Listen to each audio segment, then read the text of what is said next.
Demandez le programme avec Dominique Chimbakala. On commence avec cette exposition sur les sapeurs congolais. Vous allez voir au Palais de Tokyo à Paris, ils sont eux-mêmes venus présenter leurs vêtements. Regardez.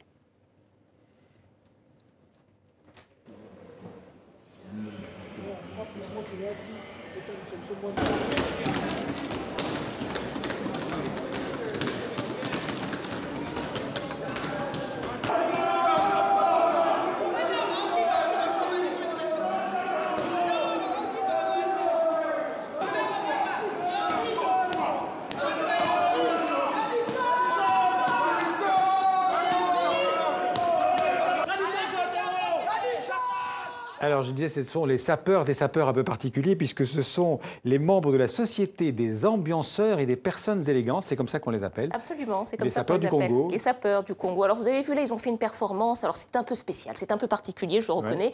Parce que vous savez, les sapeurs, ce sont un petit peu les enfants terribles de la mode congolaise. Ils font des défilés, effectivement, mais avec leur propre code, avec des cris d'autopromotion. Alors, au départ, ces sapeurs, ce sont un peu des dandys, des excentriques, qui ont développé l'art de bien se vêtir. Alors chez eux, ils sont regardés avec un peu à la fois de mépris, mais de fascination aussi. Mais en Europe, en Occident et dans le monde entier, en tout cas, ils sont regardés comme de grands créateurs. D'ailleurs, il y a de grands créateurs comme Jean-Charles de Castelbajac qu'on voit qui reconnaissent leur créativité.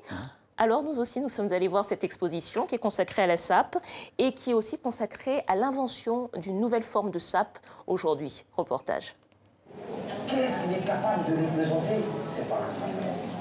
Donc, la sape... C'est une manière de se détacher du lot et aussi d'exercer une forme de contre-pouvoir, c'est-à-dire que ceux à qui l'expression est refusée peuvent finalement, au travers de la parole, mais aussi au travers de ces formes qui sont dessinées par le vêtement, exprimer une individualité et le refus d'une norme.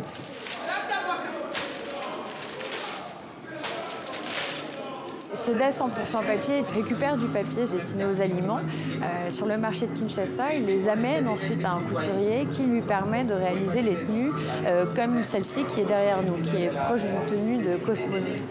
Seda, c'est quelqu'un qui, au travers de sa pratique, invente une nouvelle sape qui n'est plus celle de la grande marque, mais qui est celle d'une nouvelle identité.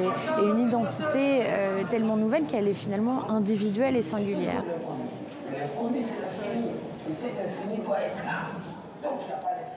Voilà, et juste un petit mot pour dire que l'exposition est encore visible jusqu'au 17 mai à Paris. Alors, on va passer à une autre actualité du jour, c'est le palmarès du FESPACO, le festival du cinéma panafricain. C'est à Ouagadougou, au Burkina Faso. Oui, et la cérémonie de clôture est en cours en ce moment même. Alors, ce soir, il y aura la remise de l'étalon de Yenenga, l'étalon d'or, d'argent et de bronze. Alors, nous sommes en ligne avec Lise-Laure Etia, notre correspondante à Ouagadougou. Lise-Laure, bonsoir. Est-ce que le palmarès est déjà tombé ? Alors pour l'instant, nous ne savons pas encore qui aura l'étalon d'or de Yenenga. L'un des films ici à avoir remporté le plus de récompenses, c'est L'œil du cyclone de Sékou Traoré, qui vient de remporter 3 prix spéciaux et les 2 prix d'interprétation féminine et masculine. En tout cas, les Burkinabés espèrent bien remporter cette récompense suprême. La dernière fois, c'était en 1997. Alors, Lise-Laure, Timbuktu a été multiprimé déjà au César en France. Est-ce que le film d'Abderrahmane Sissako a aussi toutes ses chances d'obtenir l'étalon d'or? Alors, que toutes les personnes que j'ai rencontrées ici depuis ce matin nous disent très officieusement que Timbuktu ne fait pas partie des 3 primés. Donc, nous attendons de voir tout à l'heure ce qui va se passer, mais Timbuktu n'est pas dans les pronostics, même si, il faut le rappeler, il a fait sale comble ici au ciné Burkina. Est-ce que vous pensez que l'attentat qu'il y a eu hier soir au Mali peut-être a pu influencer le jury ou pourrait influencer le jury sur Timbuktu? Alors, le palmarès a été, les récompenses ont été, depuis hier, les membres du jury, connaissaient déjà qui aurait les prix, donc je ne pense pas que ça puisse influencer. En revanche, ici, Dominique, les mesures de sécurité sont extrêmes.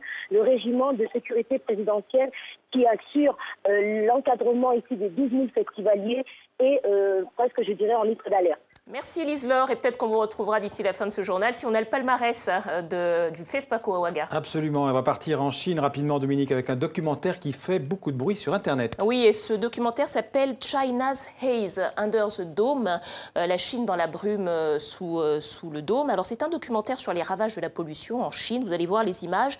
Le fait marquant, c'est qu'il a été réalisé par une présentatrice vedette de la télévision d'État chinoise qui a décidé de s'engager dans la lutte contre la pollution après avoir découvert que l'enfant qu'elle portait était atteint d'une tumeur. Alors, c'est un documentaire qui dure plus de 2 heures, 24 heures après sa mise en ligne. Il y avait déjà 155 millions de vues, Xavier, c'est-à-dire 155 absolument 155 millions. Ça veut dire un Chinois sur 9. Alors, c'est vraiment un événement en Chine parce que vous savez qu'on n'a pas beaucoup l'habitude de s'exprimer dans un pays communiste et de débattre. Il est interdit, je crois. Alors, le gouvernement chinois a tout censuré. On ne peut plus le voir sur les sites chinois, uniquement sur YouTube pour tout le reste du monde, mais en Chine, YouTube est bloqué. Est bloqué aussi. Merci beaucoup Dominique et à demain. À demain.